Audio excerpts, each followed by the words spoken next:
বিশ্বের অন্যতম গুরুত্বপূর্ণ জ্বালানি নৌপথ হরমুজ প্রণালী খুলে দিতে এবার যুক্তরাষ্ট্রকে সরাসরি শর্ত দিল ইরান। ওয়াশিংটন ইরানের নির্ধারিত সব শর্ত পুরোপুরি মেনে নিলে তবেই খুলে দেওয়া হবে এই নৌপথ।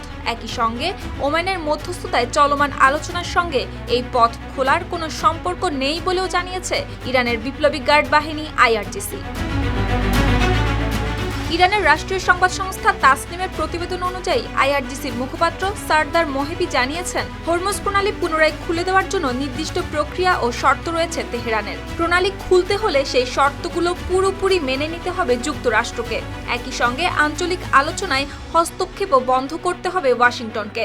মোহেবি স্পষ্ট করে বলেছেন, যুক্তরাষ্ট্র ইরানের সব শর্ত মেনে নিলেই খুলে দেওয়া হবে হরমুজ প্রণালী।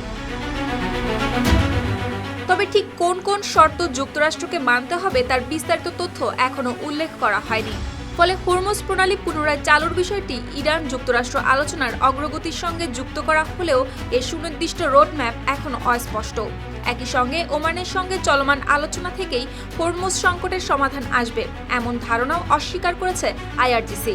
ফলে হরমুজকে ঘিরে তেহরানের সর্বশেষ বার্তা বেশ স্পষ্ট, ওমান নয়, চাবিকাঠি এখন যুক্তরাষ্ট্রের হাতে।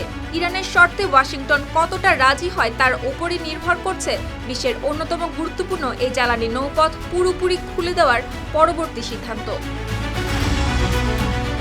শুক্তি রায়, RTV।